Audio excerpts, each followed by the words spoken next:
world. On the issue of the announcement, or better still, what the Police Commissioner of KZN, General Mkhwanazi, said, I was not aware of it, that it was coming. And obviously it is a matter that I will be dealing with when I get home. I will need to look at it more closely and have a thoroughgoing discussion with a number of people, and thereafter there will be a clear way forward.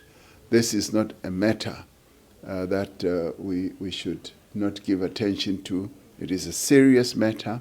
It has to do with the security of our people, but it also has to do with our adherence to the rule of law. The police play a critical role in enhancing the rule of law, the safety of South Africans, and that those who have done wrong should be dealt with, and should be dealt with thoroughly in terms of our Constitution and our laws. So this matter is going to be addressed. I became aware of what President Trump tweeted, and I think there needs to be greater appreciation of the emergence of various centers of power in the world, as the declaration observed. And this should be seen in positive light rather than in a negative light. It should be seen as improving the governance of the world and enhancing good processes and policies that should help the development of humanity as a whole. So BRICS is such a center of power. And BRICS does not seek to compete with any other power.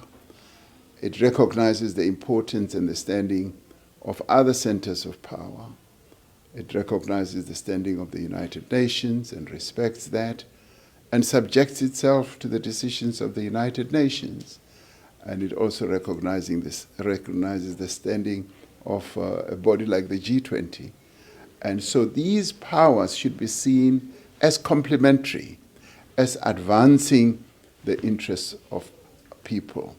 And so when a declaration, a beautiful declaration like the one that we adopted, should be seen in that it is beautiful and it is aimed at enhancing the interests of people globally. So there should never be vengeance, there should never be retribution against countries that are seeking to cooperate together and to advance the interests of humanity. There is nothing negative in the declaration, and there is everything about advancing the interests of various countries in the world, if not all, and the interests of people in the world, so that we leave no one behind.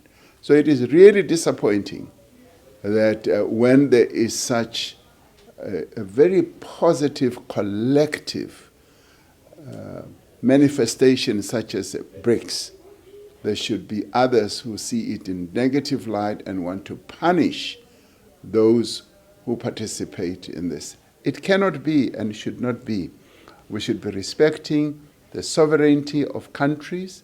We should be respecting that we are all equal, that all we should be focusing on is enhancing the prosperity of humanity and all countries.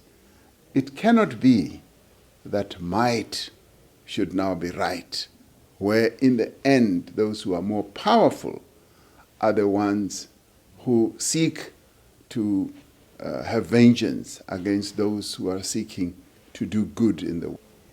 Thank you for your time and condolences on the passing of former people. Yes. Maybe just the first one on this push to reform global institutions, particularly the Security Council. It's happening at a time where we're seeing very powerful nations pushing back, resisting, even participating in those multilateral institutions. And so I wonder how you reconcile the two. Second to that, the tariff deadline that is looming comes on Wednesday. It's unlikely that South Africa would have reached a deal by Wednesday. How do you plan on mitigating that, given the impact that that South Africa's economy?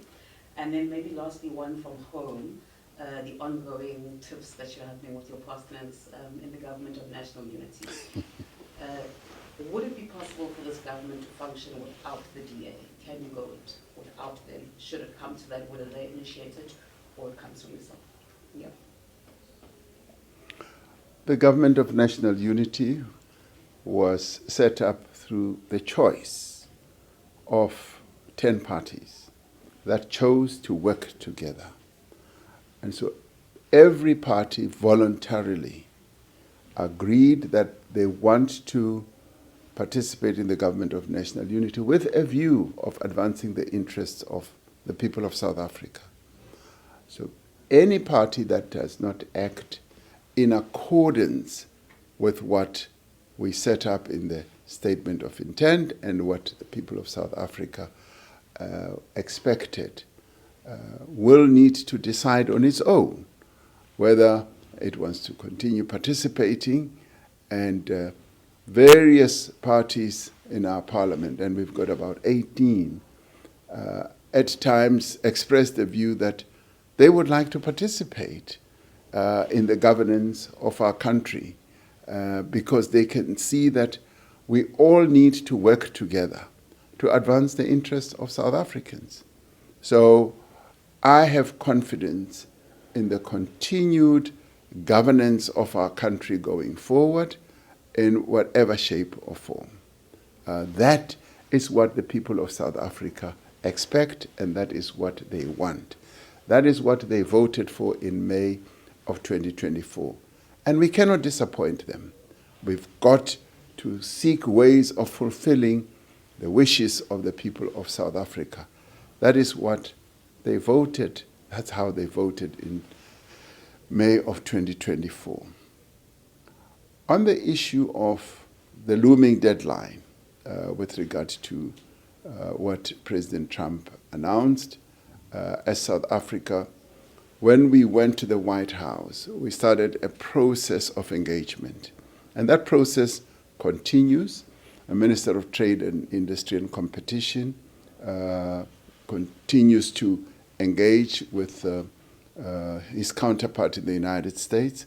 And I am hopeful that we will be able to reach an understanding. We've made a clear proposal and offer to them, and they are examining that, and they will come back to us. Whether they are able to do so before Wednesday or soon after Wednesday, we will see. But everything is negotiable, and even timelines that are set are often either negotiable or stretched. So we are hoping for the very best when it comes to that.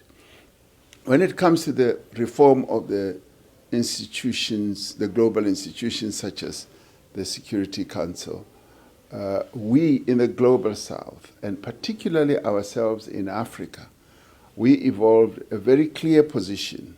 The Ezulwini Consensus is really the framework that set us on a path of calling for the reform of the United Nations, particularly the Security Council.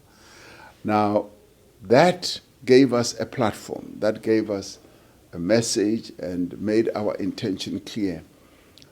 And when we started, it was like we were whistling in the wilderness. It seemed like we were the only ones in the whole world who saw the need for the reform of the United Nations Security Council. The voices that support our framework have been rising and gathering momentum. And even those who did not even want to discuss the matter have now realized the importance and the efficacy of what we seek to achieve. So we're gaining more traction, we're gaining more attention, and the message is sinking in that the United Nations Security Council, which was set up as the United Nations was set up 80 years ago, cannot continue being the preferred governance system in the world, in a world that has changed. Because 80 years ago, the world was completely different from what it is today.